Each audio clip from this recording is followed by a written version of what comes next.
Pastor membuat video ini dan dengan harapan video ini menjadi viral. Message yang saya mau sampaikan dalam kesempatan ini yaitu message yang mengingatkan setiap kita bahwa konten-konten yang kita suguhkan lewat aplikasi YouTube ini sangat-sangat mempengaruhi kepada setiap pemirsa. Channel YouTube Pastor Andy Simon TV ini hadir dengan tekad, keputusan, visi misi bagikan kabar baik saja, dan di dalamnya banyak kesaksian-kesaksian firman Tuhan dan mujizat kesembuhan dari Tuhan Yesus Kristus. Dan banyak yang terprovokasi dan mereka sembuh. Anda bisa cek di video pastor yang sebelumnya, komen-komen lewat doa kesembuhan, dan mereka disembuhkan. Mereka terprovokasi, artinya iman mereka terbakar. Bukankah ini baik? Tapi kurang oke kalau misalnya kita menayangkan sebuah hal yang membuat orang menjadi takut. Tapi itu rasanya kalau memang dia ada di profesi itu wajar-wajar saja. Misalnya kalau konten-konten naik isinya berita, kemungkinan orang pemilik konten itu adalah wartawan. Tetapi kalau konten-kontennya kita bisa lihat, ya untuk mengenal siapa diri kita sebetulnya gampang saja. Karena YouTube ini sekarang menjadi jendela dunia informasi ya. Maka kalau saudara-saudara mau melihat siapa diri Anda sebetulnya dan apa hobi Anda, bukalah beranda YouTube Anda sendiri, lalu cek. Kalau isinya sana tentang makanan, berarti Anda seorang kuliner. Kalau isinya di dalam sana hanya gamers melulu, ya berarti Anda hobi main games. Kalau isinya hanya drakor, drama Korea, berarti Anda pecinta drakor.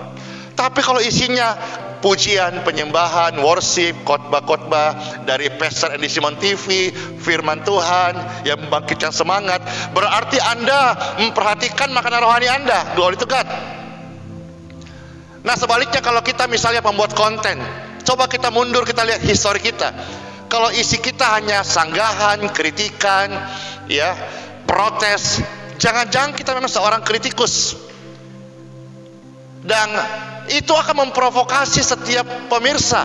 Lihat aja kalau kontennya yang tampil A, pasti komennya tuh, wah, bersyukur ya konten ini hadir membawa kesembuhan, membawa kesaksian.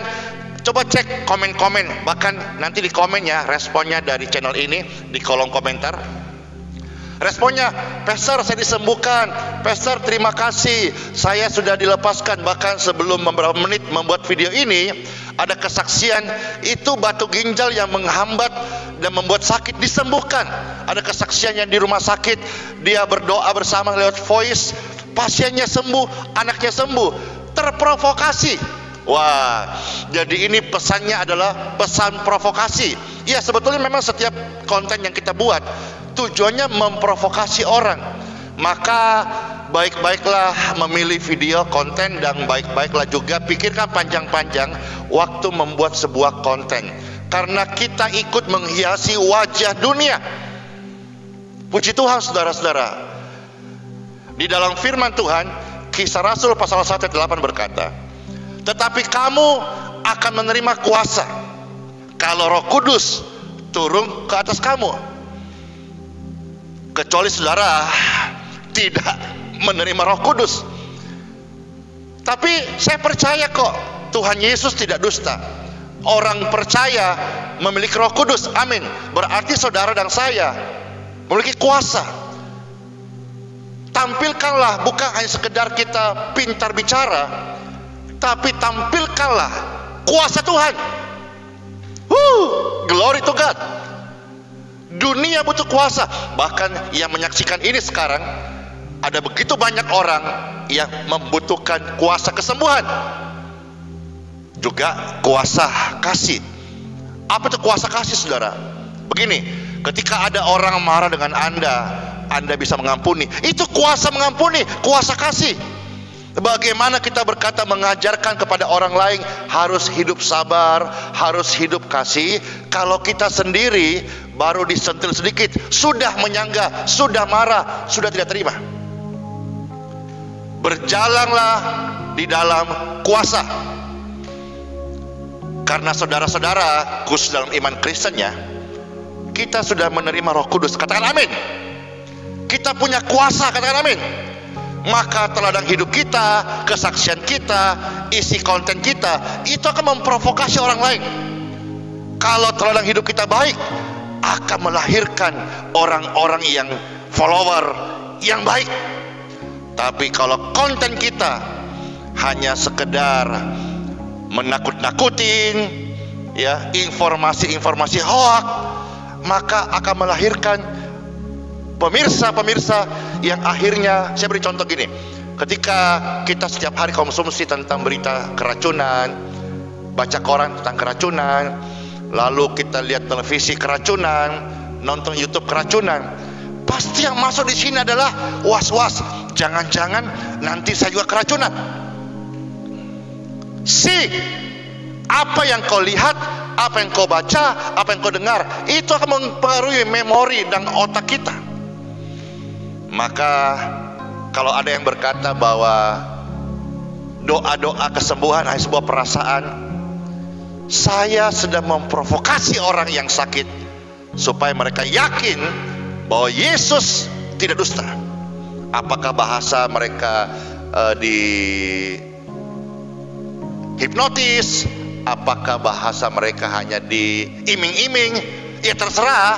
Tapi yang pasti kita harus tahu bahwa video yang pastor buat, dan sebetulnya semuanya itu untuk memprovokasi.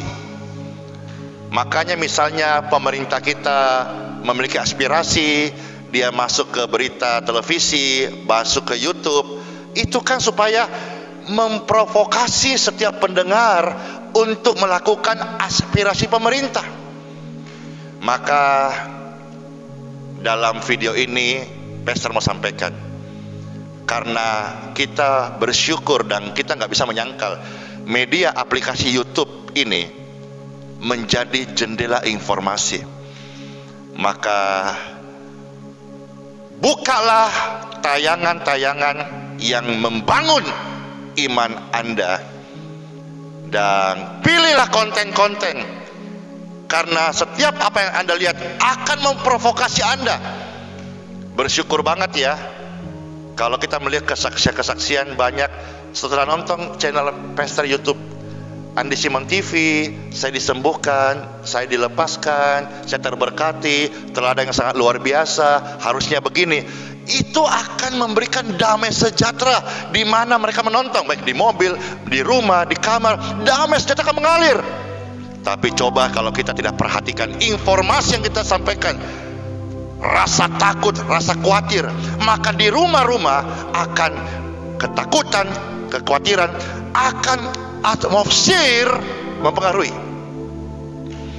Apa yang kau lihat, apa yang kau pikirkan, apa yang kau dekat, mereka akan menjadi serupa. Bible berkata dalam surat Roma 12, janganlah kamu serupa dengan dunia ini, tetapi harus berubah. Kalau dunia ini sedang berjalan menuju pada ketakutan, mari kita berjalan penuh pada kepastian, karena Injil Yesus Kristus adalah kepastian. Maka ketika engkau sakit hari ini, angkat tanganmu. Ada seorang perempuan yang sakit pendarahan, 12 tahun dia menderita setiap malam, tetapi sekalipun uangnya sudah habis, hartanya sudah habis, tetapi harapannya tidak habis. Dia terprovokasi dengan pribadi Yesus, dan dia punya keyakinan, emosi, energinya, dia tahu bahwa memang dia sudah gak punya apa-apa, tapi ketika berjumpa dengan pribadi Tuhan Yesus, dia terprovokasi, dia dapat sembuh. Dan apakah emosinya, hasratnya, harapannya berjumpa Yesus dikecewakan? Tidak. Yesus sanggup menyembuhkan. Apakah Anda terprovokasi ketika mendengar pesan ini? Pastor sekali lagi memberi sebuah pesan ya, dengan harapan video ini jadi viral, supaya orang-orang hanya memilih konten-konten yang memang menjadi makanan rohani dia. Pastor, di gedung geraha, di rumah, di kendaraan, ada nggak informasi-informasi yang menakutkan? Tidak ada. Pastor, ada baca nggak berita-berita, novel-novel yang seram? Tidak ada. Karena saya tahu apa yang saya lihat, apa yang saya baca, itu akan mempengaruhi saya. Justru saya sedang belajar hari ini bagaimana exercise roh saya supaya semakin memiliki otot yang kuat. Dan kalau saya masukkan hal negatif, itu seperti memasukkan lemak-lemak rohani dalam otot yang sedang bertumbuh. Maka saudara-saudara, terima kasih saudara sudah menjadi subscriber dalam channel ini. Yang belum, nanti bisa subscribe ya. Dan Pastor berdoa deh supaya lewat tayangan ini, channel ini, video ini, siapapun Anda, damai sejahtera turun atas kediaman Anda. Kasih Tuhan yang sejati mengalir atas setiap rumah tangga Anda. Di dalam nama Bapa, Putra, dan Roh Kudus, dalam nama Tuhan Yesus Kristus. Amin. Kalau saudara terberkati, silakan like, share, dan juga biarlah video ini betul-betul memberikan sebuah pesan. Pastor menyadari ini sangat sederhana dan tidak bermaksud untuk menyakiti ataupun juga memberikan provokasi negatif, tidak. Tapi yang saya mau ajarkan di sini bahwa dunia butuh kuasa. Jangan kita puas menjadi orang yang pintar ngomong saja, tapi biarlah karena Roh Kudus ada dalam hatimu dan hatiku, kita juga mau menyatakan kuasa Tuhan yang ajaib. Sudah, itu saja ya. Selamat aktivitas. Tuhan Yesus Kristus memberkati. Shalom.